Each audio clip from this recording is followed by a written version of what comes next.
Hello friends, সিবি মেরি stream চ্যানেলে আমি তোমাদেরকে ওয়েলকাম জানাচ্ছি। তোমরা যারা 2026 সালে এমসিএতে অ্যাডমিশন নেবে এবং 2026 সালে যারা তোমরা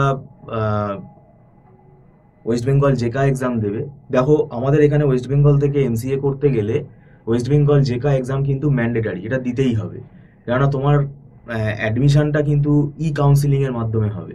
তো সেটা আমি বলে রাখি, অনেকে এই ব্যাপারটা সম্বন্ধে জানে না। আর 2026-এ আমাদের যে পরীক্ষাটা হতে চলেছে তার তো অবশ্যই একটা নোটিশ পরে বেরোবে। এবছর দেখো 2025-এর পরীক্ষা আর বেশি খুব একটা সময় নেই। এবছরের নোটিশটা আমরা বেরোলেই আবার আমরা চ্যানেলেও সেটা আলোচনা করব। তো এখানে আপাতত 2024-এ যে পরীক্ষাটা হয়েছিল তার যে ইনফরমেশন বুলেটিন সিলেবাস 2024-এর, সেই সিলেবাসটা কিন্তু এখন বর্তমানে যেটা রয়েছে, এটা যদি চেঞ্জ হয় সেটা তো ওয়েবসাইটে আমরা নজর রাখছি, সেটা আমরা জানতে পারবো। তোমরাও নজর রাখলে তোমরাও জানতে পারবে। তো আমাদের যেটা 2024 অবধি যে পরীক্ষাটা হয়েছে, সেখানে কিন্তু কম্পিউটার সায়েন্সের যে আন্ডার গ্র্যাজুয়েট লেভেলের যে কোর্স আছে, বিএসসি কম্পিউটার সায়েন্স বা বিসিএ, বিএসসি আইটি, এই ধরনের ইউজি লেভেলের কোর্সে যে সিলেবাসটা থাকে, মানে কম্পিউটার অ্যাপ্লিকেশন অ্যান্ড সায়েন্সের যে সিলেবাসটা থাকে কম্পিউটার সায়েন্সে, সেখানে তোমাদের প্রায় 10টা সাবজেক্ট থাকে সেই সিলেবাসটাতে। ইন্ট্রোডাকশন টু কম্পিউটার, যেটা computer architecture, Unix operating system, networking, software engineering, object oriented programming, C programming দুটো আছে, ডেটাবেস ম্যানেজমেন্ট সিস্টেম, তারপরে মেশিন লার্নিং। তো প্রায় 10টা সাবজেক্ট কিন্তু এটা তৈরি করতে আমাদের ব্যক্তিগত মতে আমরা কিন্তু বারবারে 1 বছরের প্রিপারেশন নেওয়ার কথাই বলি। সেটা এবারেও আমরা বলছি, যারা 2026-এর যারা অ্যাসপিরেন্টস আছো, 1 বছরের প্রিপারেশনটা নাও, কেননা এখন থেকেই পড়া শুরু করে দাও, নাহলে কিন্তু সিলেবাস কমপ্লিট করতে পারবে না। আর এখানে কম্পিটিশনটা খুব হাই, মানে একটা কোয়েশ্চেন তুমি যদি ছেড়ে দাও বা একটা কোয়েশ্চেন যদি তোমার নেগেটিভ হয়ে যায়, তাহলে কিন্তু তোমার র্যাঙ্ক পিছিয়ে গেল। মানে একটা কোয়েশ্চেনের এগেনস্টে কিন্তু কম্পিটিশনটা খুব হাই। তো সেই জন্য ক্যাজুয়ালভাবে যদি কেউ করে, তাহলে আমাদের অভিজ্ঞতায় যেটা আমরা দেখতে পেয়েছি, 1000-এর ওপরই তাদের র্যাঙ্ক চলে যায়, 500-র ওপরে র্যাঙ্ক চলে যাবে।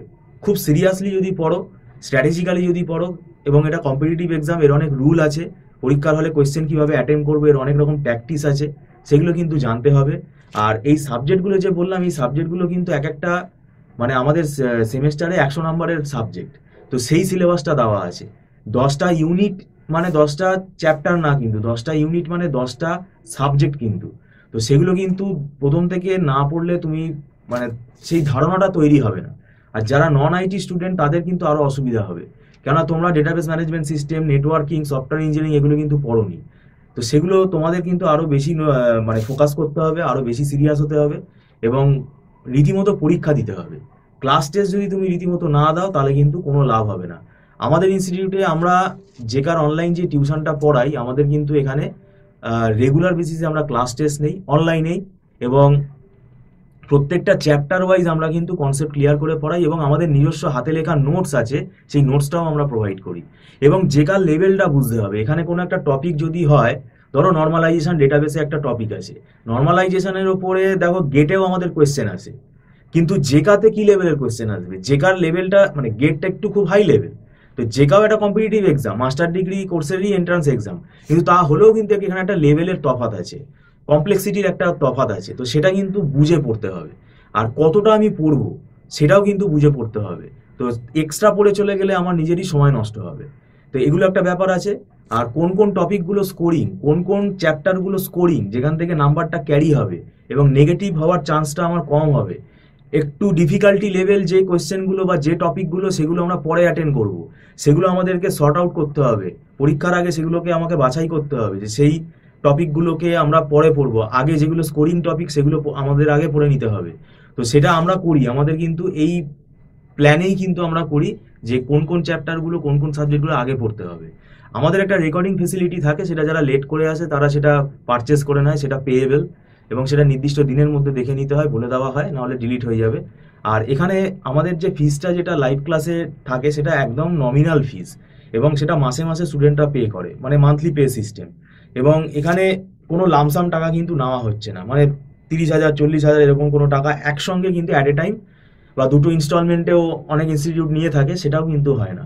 1 মাসের একটা ফিস দিয়ে তুমি পড়ে দেখবে, এখানে তোমার স্যাটিসফ্যাকশন হলে তুমি কন্টিনিউ করবে, এবং এটা আমাদের নট রিফান্ডেবল। তো এবং প্রতি মাসে সেটা অ্যাডভান্স পেমেন্ট করে ক্লাস করতে হয়। আর এখানে একদম ছোট ছোট ব্যাচে ক্লাস হয়, মানে বেশি স্টুডেন্ট, মানে 20 জন 25 জন এরকম স্টুডেন্টের ব্যাচ কিন্তু এখানে হয় না।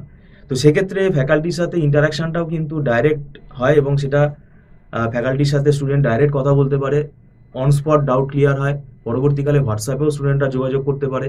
তো পরবর্তীকালে এবার আস্তে আস্তে আমাদের মক টেস্টের দিকে যেতে হবে।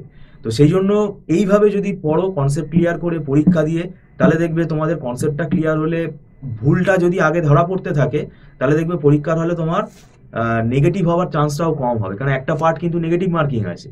তো এটা হলে কি হবে, একটা ভালো র্যাঙ্ক হবে, ভালো র্যাঙ্ক হলে একটা ভালো কলেজে তোমরা চান্স পাবে। প্রাইভেট কলেজে যদি হয় সেক্ষেত্রেও রেপুটেড যে প্রাইভেট কলেজগুলো আছে, যেখানে খুব ভালো ইনফ্রাস্ট্রাকচার, ভালো প্লেসমেন্ট রেকর্ড আছে, সেই কলেজগুলোতে তো তোমাকে বেশি র্যাঙ্ক হলে নেবে না। তো সেই জন্য কিন্তু এটা মাথায় রাখতে হবে। আর খুব যদি ভালো তোমাদের পারফরমেন্স ভালো হয়, ভালো যদি স্কোর করতে পারো, তাহলে গভর্নমেন্ট কলেজের আন্ডারে চান্স পেলে তো সেটা খুবই ভালো, ওয়েল অ্যান্ড গুড। তো সেটার জন্য কিন্তু প্রিপারেশন নিতে হবে। তো যাই হোক, ভিডিওটা সম্পূর্ণ দেখার জন্য তোমাদেরকে আমি ধন্যবাদ জানাচ্ছি। Thank you so much.